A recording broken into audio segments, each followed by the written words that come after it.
these latest allegations, how much more difficult does it make the Trump campaign reaction dealing? This is clearly a political crisis for them with 25 days left in this campaign. This is an avalanche here. And I think with every passing day, it gets more and more difficult. And I think that what you see is a candidate kind of unleashed who feels the need to defend himself, to defend his brand. And the running for the presidency and winning part of it seems to be secondary to a great degree. And there is no political consultant I personally know who would recommend that the speeches that Donald Trump has been giving over the last 2 days are the right way to try and get his campaign back on track. Instead, he's just talking about himself and discrediting these women who are claiming these sexual assault. And it just didn't work for him. Not just campaign consultants that we speak to that aren't involved in the Trump campaign. Donald Trump himself said his own campaign staff is advising him not to do this, and he doesn't care. We need to step back here for a second and just look at where we are. An entire week of this campaign now. 1 week ago today is when that tape was released. The Access Hollywood tape. For an entire week now, it has been thrown away for Donald Trump. He has been consumed by this. There has been nothing but a slide downward, voters moving away from him. That is clear.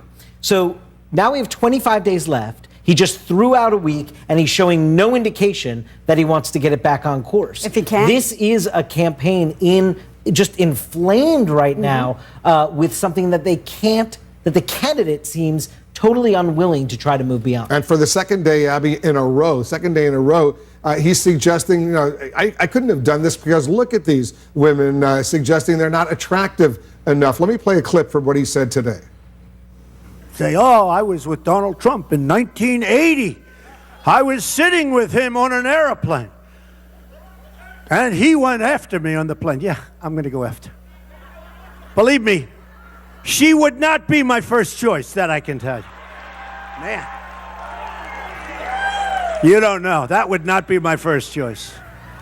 And yesterday he said, look at her, as if she wouldn't be attractive enough. Another woman who has come forward. This is a candidate who is playing off of the crowd. He cannot help but look into that crowd and see adulation and people cheering him on and respond to that by continuing down this destructive road. And in fact, this entire campaign seems to have become a play to the crowd, that he's going down this path because he knows that when he stands up at that podium, his supporters will respond back to him with exactly what he wants to hear. And he's not reaching a single soul beyond that auditorium or that room that he is sitting in. That is a huge problem. And it's one that's actually, I think, gotten beyond Donald Trump at this point. I mean, hearing Republicans talk about this campaign, they are talking about it in the past tense. Paul Ryan is going out there and he's not even mentioning his own nominee's name. When he is trying to make the case for Republican leadership in Washington. That is an unheard of situation 25 days before an election. Paul Ryan wants to salvage his own political career and maybe run for president in 4 years. Part of the reason why he's not out there aggressively campaigning with Donald Trump right now, I assume.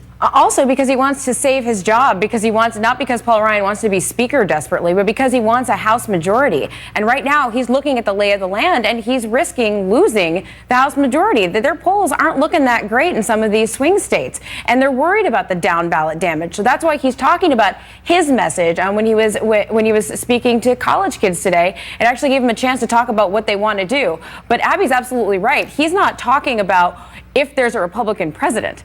He's talking about how we handled Hillary Clinton in the White House for the most part. And that is striking. And they're talking about picking up the pieces rather than working with a Republican president. It's unusual. Can we just get back to that statement that Donald Trump made, that you just played, and the one the day before? When I said, look at her. Because what he's effectively saying is, look at her, she's not pretty enough for me to sexually assault.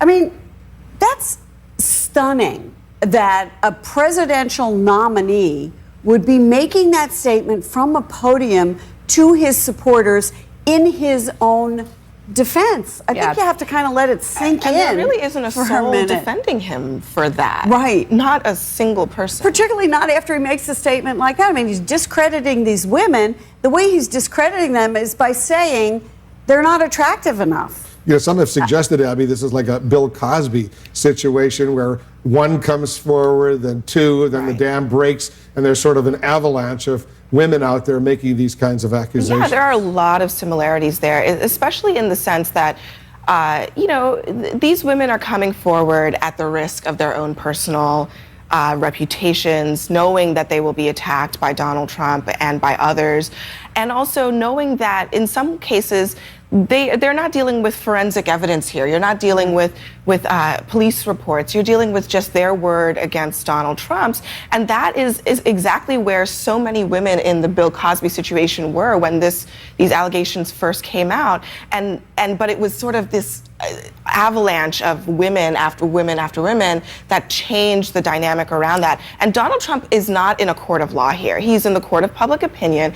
Everybody knows what that means. He doesn't need to wait for a jury to come back with a verdict. He nodded to the American people are making a decision every He nodded day. to the court of public opinion today, and I was struck by what he said. He said, if only 5 or 10% of people believe these charges, I'm going to lose. Well, he's in trouble then, because a lot larger percentage than 5 or 10% are going to believe, as you're saying, these women who are coming forward and telling their stories who have nothing to lose but their reputation. And Donald Trump's evidence that he's putting out this pushback that we've been waiting for, there are going to be questions about the characters who are vouching for him on his side of the equation. And Jackie, there was another moment at today's speech by Donald Trump at this rally where he seemed to be making fun of Hillary Clinton's appearance. Let me play the clip for you. The other day I'm standing, I told you this, but I'm standing at my podium and she walks in front of me, right? She walks in front of me, and when she walked in front of me, believe me, I wasn't impressed. But she walks in front of me. Your little laughter coming out of the crowd over there. Not really funny. I wasn't impressed. Everybody understood what he was talking about.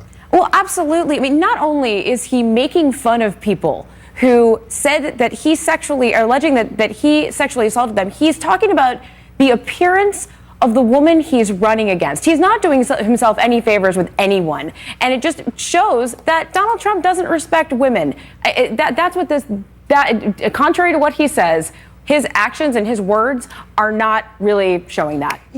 I'm old enough to recall and have covered the Gary Hart campaign. And when Gary Hart said to journalists, and remember he had an affair, and he said, follow me. He sort of said to them, follow me, you're going to be bored. And they followed him, and they weren't bored. What Donald Trump did during the debate the other night was effectively the same thing, because Anderson pressed him repeatedly and said, is this just talk, or have you ever behaved this way? And he said, no, I haven't behaved this way. It's the functional equivalent of what Gary Hart did. And so these women now, and at some personal risk, as you're talking about, at some personal risk, have come out and said, you know what, he does behave this way. And so now he's backed up against a wall, and he's just flailing and criticizing whether it's Hillary Clinton's appearance, which is... Criticize her policies. Her appearance has nothing to do with Talk about her tax plan, and I'm sure a lot of people in his campaign would rather, right? Right. I mean, Kellyanne Conway sort of made a joke about that, because someone tweeted from the rally that someone in the back of the rally said, talk about the issues, talk about your policies, something to that effect. And Kellyanne, his campaign manager, tweeted, that was me, sort of throwing a little shade at her own candidate, because she wants him to be on message and talking about these allegations and talking about Hillary Clinton's appearance. Come on, is it? All right, I want everybody to stand by, because the breaking news continues. We'll have much more on the breaking news that's coming up.